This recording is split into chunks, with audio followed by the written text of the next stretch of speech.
Welcome back to Movie Recaps. Today I will show you an action, thriller film from 2014, titled A Hard Day. Spoilers ahead. Watch out and take care. It's late at night in the city and Detective Ko has two big problems to deal with. His mother has died and he should be at the funeral, but he's driving to his office because his squad is being investigated by internal affairs for bribery. Ko keeps getting distracted by his phone because he keeps getting calls from his sister and his squad, so he isn't ready to suddenly see a dog in the middle of the road. He manages to dodge it just in time, but he ends up hitting a man instead, killing him. While deciding what to do, he sees a police car approaching, so he hides the body and himself among the trash until it's gone. Then, he puts the body in the trunk of the car and gets away, but his escape is short-lived because he ends up driving into a DUI checkpoint. Ko doesn't want to do the test because he drank during the funeral, so he tries to convince the officers he only had a sip. He also tells them he's a detective. However, he keeps acting too suspicious by getting ready to flee the scene and adding an extra number to his police ID, an honest mistake he makes because he's too nervous. The officers don't trust his story, so while one of them calls the district to double-check his identity, another one tries to open the trunk of the car. This makes Ko freak out and get violent, so the cops tase him to calm him down. At that moment, they get confirmation that Ko is indeed a detective, so he gets to leave without issues. Meanwhile at the police station, Choi, Do and the rest of Ko's squad are in serious trouble because internal affairs have found all the bribe money. Their chief tries to stop them, claiming they don't have context for such an arrest, but the agents show him that they've also found a notebook with a list of all the bribes they've taken through the years. Back to Ko, he decides to go back to the funeral after another call from his angry sister.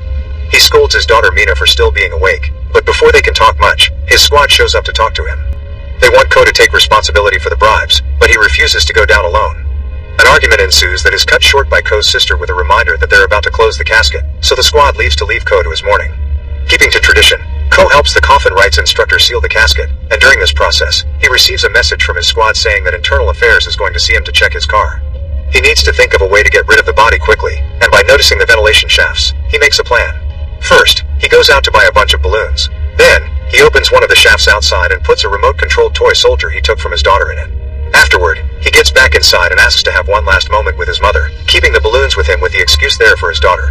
Once he's left alone, Ko releases the balloons so they can cover the security camera, locks the door, and begins working on his plan. By climbing on a table, he reaches the ventilation shaft, opens it, and activates the soldier. While the toy slowly moves, Ko starts removing the nails from the casket to open it, and all the noises he's making get the attention of one of the funeral house's workers. The woman calls security, but since the door is locked and the security camera is blocked, the guard must find the director to ask for a key. This gives Ko some extra time to complete his plan, so he hurries to grab the toy from the shaft, which has some rope attached to it. This rope is tied around the body at the other end, so by pulling it, Ko brings the body inside the room and puts it in the casket with his mother before resealing it. However, there's a little detail Ko's missed. The guy he killed has a phone in his pocket, and it's now ringing from inside the casket. Ko considers the option of reopening it, but at that moment, the director unlocks the door so Ko has to sit down and pretend he's mourning. Thankfully, the phone stops ringing before the director comes in. Later, when the casket is put inside the hearse, the phone rings again, but the driver just sings along. The day after the burial, the squad chief informs Ko they've managed to get internal affairs off their backs for now. With that taken care of, Ko only needs to do something about his last loose end, his car. When he sees a police car badly parked, he crashes into it on purpose and easily blames it on the officers by pulling rank. Then he gets his insurance to pay for the repairs without suspicion of when most of the damage really happened. Now Ko can go back to work. After watching a demonstration of a new kind of explosive, his squad gets a new case about a murderer they need to find. When handed the case file, Ko is shocked to discover the criminal is Lee, the man he killed. Obviously, he cannot tell the others about it, so he plays along and joins the raid of Lee's place. There, Ko finds the dog from the other night and follows it out, realizing that the crime scene is just a few steps away from Lee's home. While checking out the road to make sure he didn't leave any clues behind, Ko comes across Jin Ho, an officer that has come over to investigate a case of hit and run. It turns out someone saw the accident and called the police, but it was from a paid phone and anonymous, so Jin Ho has no idea who the witness was. Things only get worse for Ko when Jin Ho points out there's a security camera in the area, so they'll be able to check out the footage to find the car. The squad chief assigns Choi to go with Jin Ho to work on the footage because maybe their killer shows up in it too. Desperate to cover his tracks, Ko shows up at the office with the excuse of bringing his friend food and gets to watch the footage too. Fortunately, the video quality is bad and the car goes too fast, so the license plate is too blurry to read the number. Later that night, his sister asks Ko if they're still going away on a trip for Mina's birthday, and he confirms they are. She also wonders if their mother had a lover, because she went to see a fortune teller and was told their mother had a man by her side even now. The next day at the station, Ko picks up a call from an anonymous witness that wants to make a report about Lee. Ko accuses him of being a prank caller and hangs up, but the guy keeps calling, and even when Do picks up the call next, the man specifically asks for Ko. Do transfers the call to him, and Ko begins to worry when he hears the voice voice ask what he did with the body. Hanging up again doesn't do much because the man just calls his cell phone next. Ko rushes out of the building to take the call out outside as he denies knowing what the voice is talking about. The man tells him he'll make demands soon and asks him not to do anything crazy or he'll report him. That's when Ko sees a person at the payphone that hangs up at the same time the mysterious voice does before getting into a taxi. Ko doesn't hesitate to chase it through the streets, but he isn't fast enough and the cab gets away. A few moments later, the man returns to his own work and reveals he's also a cop, Lieutenant Park, and he was the one in the police car Ko saw the night of the accident. When he returns to the station, Ko learns that Choi and Do have been to the mountain his mother is buried at because that's the last known location of Lee's phone, but thankfully they didn't find anything. Park keeps calling him on both mobile and desk phone, so Ko keeps hanging up as well.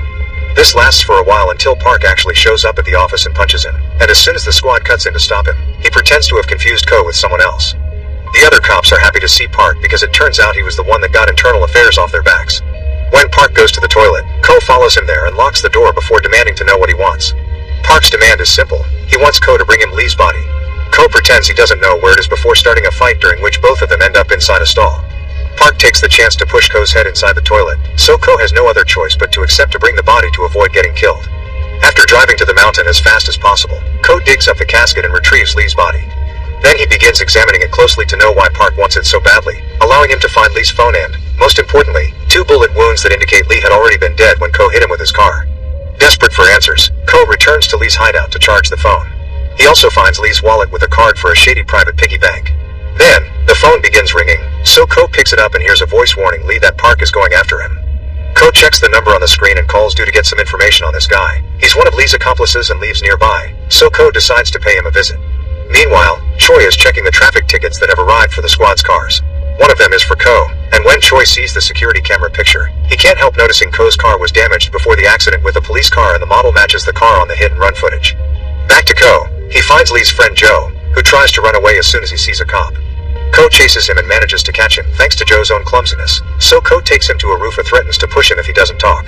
Joe explains that Park is a corrupt officer that stole illegal substances from a case and began selling them, becoming a major player in the scene. All his profits were stored in a private vault, but Lee stole the key from Park and hid it on his body. Park had shot Lee while trying to get his key back. After freeing Joe, Ko returns to the mountain and checks Lee's body again using a metal detector that indicates Lee hid the key in his rear. Ko swallows back his disgust and retrieves the small package hiding there, which contains a capsule inside. However, he drops it on the ground when Choi suddenly shows up to arrest him for the hit and run.